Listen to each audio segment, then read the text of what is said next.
Umpisahan natin. Nagpakita na po kami nung ating informant na nagbigay po sa atin ng litrato. Actually video. Ng labas po ng bahay ni Congressman Saldico. Dito po nearby sa may Pasig area. At yung pinakita po namin ay yung mga nakatakip ng puting tarp. O ito po pinapakita namin sa inyo ngayon. Litrato naman po ngayon. Galing rin po sa isang mapagkakatiwalaang informant namin po At nagpapakita doon na bumukas at least yung isang gate nitong bahay ni Representative Saldico. So nakita nyo na yan sa video na meron mga puting tabing. Diba? O yung isang picture kanina na paulit-ulit namin papakita sa inyo, truck po yun. At nung sinusuri namin yung truck, hindi lang namin ma-zoom ngayon. Mamaya po, pwede nyo i-zoom yan.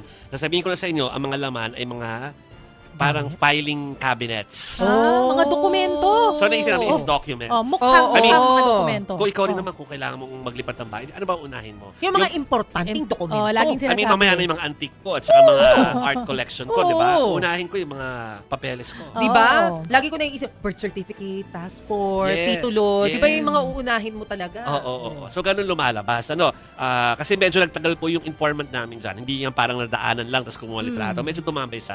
At nakita nga niya na ang mga isinasakay po sa truck na yan ay yung mga muebles na pang storage. Okay. Tingnan ko kung gaano kalawak yung parking niya Kasi nagkasya yung truck na pumasok dun sa loob. Saan nakapark yung mga air assets? Ay, yung air assets, saan lumalapag ang mga iyo? sa may letter H, usually sa mga building. So yan po, nakita nyo ay yung mga inaalis sa bahay. Pero may issue rin po tungkol kay Congressman Saldico about air assets. Diba? Air assets, mga kapatid, kung kahapon nalula ako sa mga zero nakita ko ngayon, nalula ako.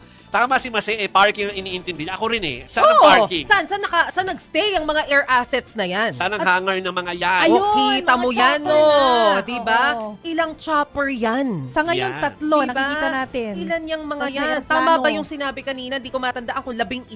Tama ba? Baka mali yung numero ko. Basta ang alam ko, worth more than 4 billion. Ganito po, mga kapatid. Ganito po.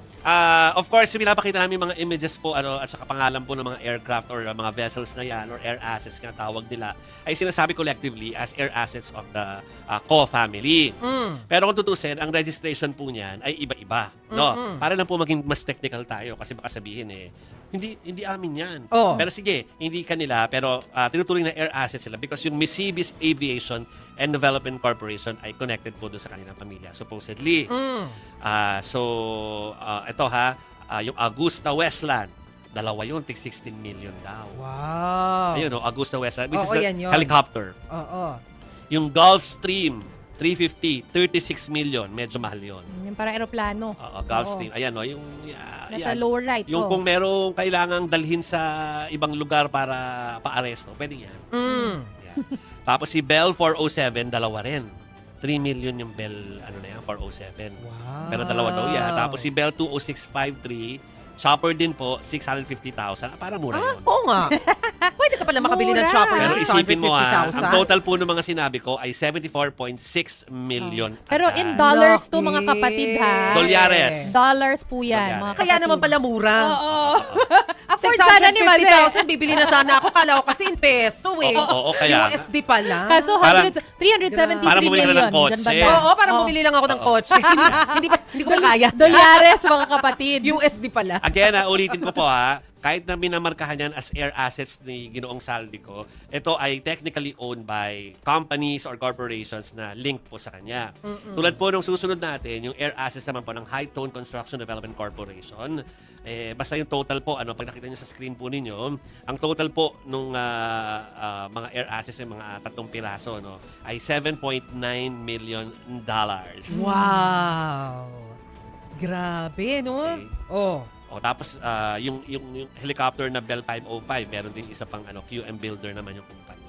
No, Chiki, ganyan. Yes. So, Ganyan po. 7.9 million 454 USD. million Plus pesos. 74.6. So, 454 million pesos. Correct. Oh my God. Plus, yung 74 billion talaga. Ayoko na mag-compute. Ang dami na namang numbers nito. More than Basta 4 billion. In pesos, mga kapatid. In More than pesos. 4 billion. Okay, so Paano sila kumita ng ganun kalaki?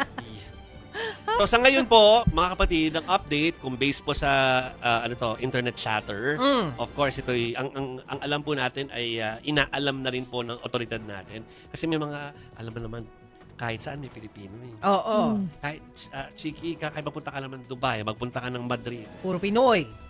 lalo na kung nasa airport, kakita ka eh. Naman. Totoo. Di ba? Naman. So ngayon, natin-trace na po nung ilan natin mga netizen na supposedly, ay parang alam nila kung ano yung ruta daw nitong si Saldico na papunta ng Europa from from the US. So, pero syempre, kailangan ma-verify yan. Kung nandun na talaga siya. Kung may sasalubong doon, Pero anyway, so yan po ang, parang talagang sabi ko sa inyo sa sobrang laki po ng issue na ito, kahit yung mga ordinaryo natin kababayan, nakaantabay sa kahit saang parte ng mundo. Maraming matang nagmamatyag. Oo, parang Tama ang hirap-hirap ba? na talaga ngayon makatakas. Parang hindi yan catch me if you can na mahirap gawin. Oo.